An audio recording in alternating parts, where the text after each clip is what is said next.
My name is Carmen Bellows, co-founder of The Great Lesser Known, a website that illuminates lesser-known artists in Middle Tennessee. Today I have the great pleasure of speaking with Patti Randle, oil painter. Hello, Patti. Hi, Carmen. Thank you so much for taking the time to speak with me today. Oh, thank you for inviting me. I'm glad you're here. Thank you. Okay, my first question is, where are you from? Are you from Middle Tennessee? No. I was born in Arkansas, moved to Philippines when I was 6 weeks old. I was an Air Force brat, so never lived anywhere quite as exotic as that. But we moved around a lot, and then I was raising 3 daughters by myself, so kept trying to go to school. Finally got my degree in accounting and built a practice in Fort Worth, Texas. And when I retired, I knew I wanted to live here close to my youngest daughter because she's kind of in between the three of them. Sure. And my youngest grandkids are here, so I get to spend time with them. So that's how I got here. Very good. Well, we're glad you are here. I am too. So how did you become interested in art? Art is something I've always enjoyed, and I used to draw a lot as a kid. I would draw the family dog or the rabbits or the car.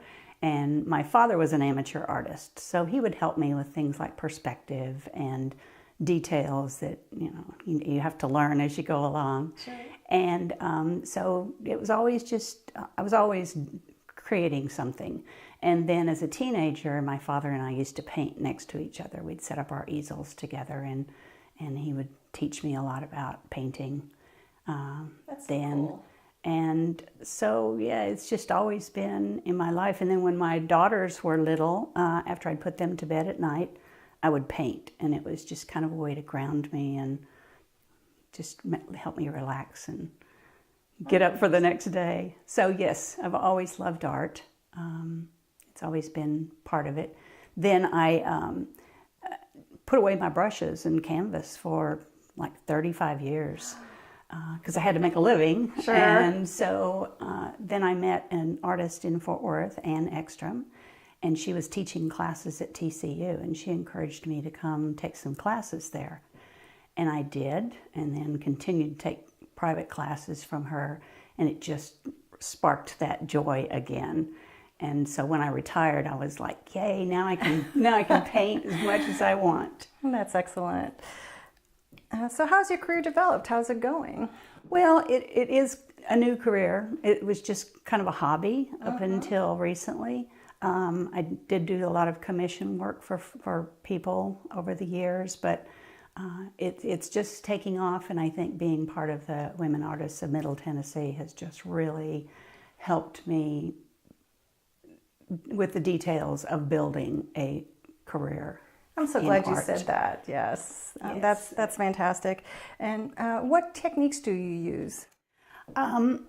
Since I'm kind of self-taught, and although I've had some great instruction along the way, I look at things upside down. I look at things in the mirror to try to get perspective right, and I focus on not the lines or the outside edges, but the spaces, the planes that I'm seeing in a face, which is what I love to paint the most. And so it's just dive in and go. Although recently I have been trying to learn about the Flemish method of painting, which is what the old masters used to use. And they would start with a very detailed drawing and keep improving on that drawing on the canvas until it was exactly what they wanted, and then they started applying the color, which is very different from the way I have been painting for all these years. So it's That's very interesting. Giving a try. Yeah. And my last question to you is, tell me a little bit about your style. I would say realistic. I really like to portray people as they are and express their emotions and their joy and their anger or their disappointment, whatever is showing in their face. I'm trying to express that. So realistic, I would say. Sometimes a little abstract. Some of my paintings tend to go off the edge of the canvas, which is intentional because there's always so much more going on around than just that one person. Well, your art is really beautiful, and it does have a lot of expression. That's one thing I've noticed. I see the personalities in your work. I love it. Thank you so much Thank you. for your taking the time to speak with me, and best wishes to you for a great and long career. Thank you very much, Carmen.